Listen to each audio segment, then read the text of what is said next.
this Augustus panel. It's all of the people who are sitting on my right and left, they all are my very great favorites, and I do admire their work a lot, because every person has and have their own struggles.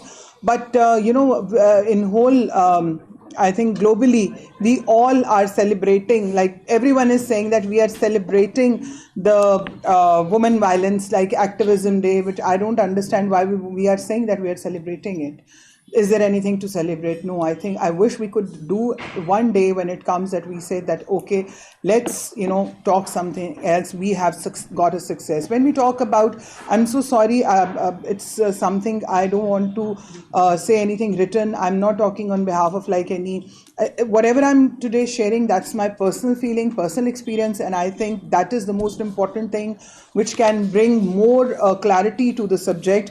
Because, before I was here, I have a highly respect, but I believe that everyone has the right to agree to disagree. I don't believe that the faith and gender and the caste has to do something with this violence thing, because everywhere in globally, women are suffering in the same phase. Everywhere in the world, the woman is suffering with the same challenges. If we talk about USA, these developed sort of countries, if we talk about UK, if we talk about EU, over there the women are suffering more in a bad shape. That over there also somebody talk, okay, this is white American, brown American, this is black, this is Latin, this is, what is that? And then, but over there it won't come in that way. But as being a Pakistani woman, and then from the faiths, if you talk about faith, every faith has given some right, but when we talk about Islami Jamhuriyat Pakistan, and if we talk about religion, the Islam is the most liberal religion when it comes to women. But are we practicing that?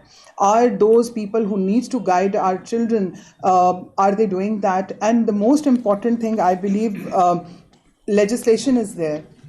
The courts are there. The justice system is there. The civil society is there. But nobody is, I believe that the most important and challenging thing is to educate a child.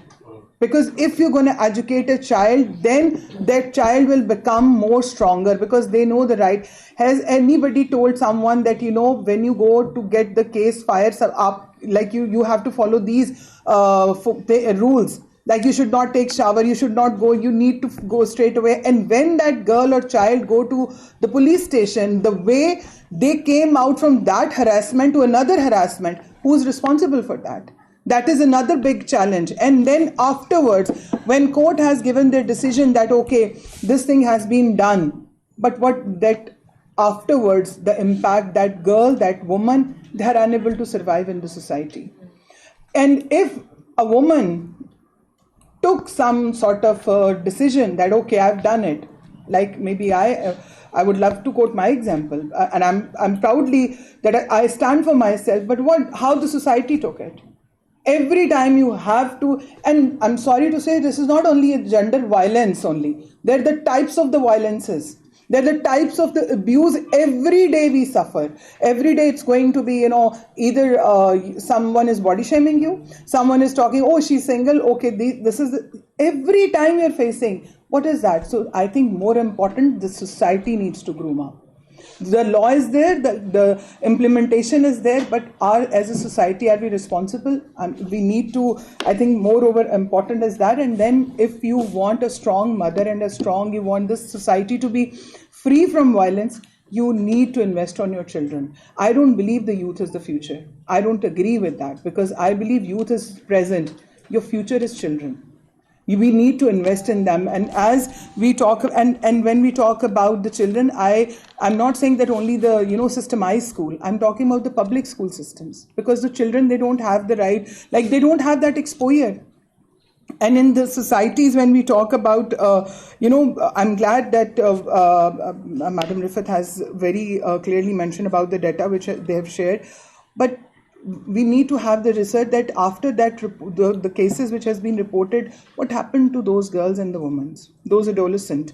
Because I still remember that I had a huge I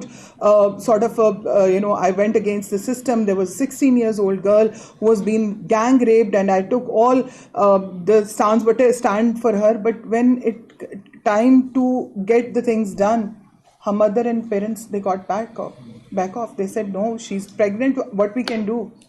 And they have murdered that girl. I still remember that. Today, I am a mother and I have my 2 daughters and I have a granddaughter, and I'm just thinking that, oh God, how they're going to survive. But I'm proud that I've not made my daughters weak. I'm proud that I've told them that, you know, you have all the right as some man or a boy is having right. They have a right to choose. They have to right, because I don't want them to suffer like me the way I suffer. But the question is, I believe that the rights are there. We have best people. We, like on this front table, alhamdulillah, we got the 4 women and 4 of them are very strong. But every woman have their own struggles. Every day we are struggling. Every day we are being harassed. It's not that somebody has pulled your shirt. There are several ways. And what about the mental health issues? Nobody is focusing. The most important and painful thing which we are not paying attention. I just wanted to request, and of course I'm being a part of that and I'm trying my level best to work on that, that in the schools, we need to have a mechanism. We need to make it compulsory that the children should be observed. And they need to get checked by the mental, people who can mentally, like people, doctors mentally, who can evaluate them, who can check them, as internationally the practices are. That if the child is not behaving in a normal way, what are the reasons? Because that is the way, small things, you know, I don't mind to say that, I don't mind to share it, and I don't believe that if someone have tears in their eyes, they are weak. I don't take my tears as my weakness, I took my tears my strength, because yes, I have at least the right, ability to show in the world that yes, I've suffered and now today I am. Fight with me, I'm here, like several things. But you know, the most important thing, that how the society behave with you. Like in my childhood, I belonged to a broken family. Still, those scars are with me. Every day, like, it's good that parents got separated and they lived their life. But as being a child, still at so many long years, I have to say, no, iski to maan ne chhod diya hoga, to ye to kaisi aulad hogi? Maan beti ka reflection hoti hai. How can you do that with a child? So, you know, there are so many things. So I believe, I don't want to take much time because मैं तो सुनने के लिए ज़्यादा ही थी. लेकिन I think it's very much important. It's very much important to be the part of the society, and not only. And I believe, I don't know I'm right or wrong, but I believe that woman needs to strengthen another woman. She needs to become the strength of another woman, because mostly a woman is the biggest enemy of sometimes to another woman. So we need to. If you are a mother, you need to make your daughter strong. अगर आपने घर में दुख उठाया है, आपके साथ बुरा हुआ है, how can you let your daughter to be suffer again? And why you want her? Because when a girl tell to a mother or a boy, they stood up and they said, you know, something happened to us. They said, shh, quiet. तुम झूठ बोल रहे होगे. तुम झूठ बोल रहे होगे. We all suffered that. Maybe I suffered that, and people said, no, ये तो नहीं हो सकता. झूठ बोल रहे होंगे. Because we don't want, and then from there, we've been asked to shut up. We've been suppressed badly, and that is the thing. There are 2 ways. Either you become over-positive and over-sensitive, or either you become more negative. So this is not the crime of society. The first thing I think, my belief is that it's your home. As being a Montessori trained teacher, and other way around, I think all of us who are sitting over here, हमने आप लोगों ने PhDs की होंगी. मैं तो एक आम सादा सा इंसान हूँ, इतनी पढ़ी लिखी नहीं हूँ.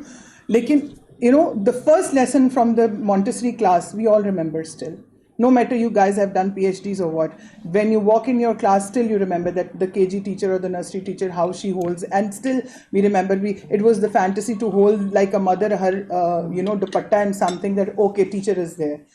So same, like the mother is your first nursery. So if we really want our society to change, I think it's more important to change first yourself, treat your daughters as, and it's nothing modern, it's nothing wrong, because that is the education which already your religion is giving. Because Islam is the first, I believe, the religion which has given all the right. वो पैदा होते ही बेटी को मजबूत बनाया गया है. But are we giving those rights? We need to go and ask again and again. And I think that is more important, that we need to see that those scholars, how they are teaching and preaching. I think that is the more responsible area which always been neglected. We always ask civil society, we always ask our judiciary system, we always ask for like everyone, but we mostly missed one element, which is the most element. क्योंकि आपने PhD भी की हो, आप जो मर्जी हो, लेकिन आपको लगता है कि अगर किसी religious scholar ने कुछ कह दिया है, تو وہ سب سے صحیح بات کہی ہے. So I think we need to focus on that as well.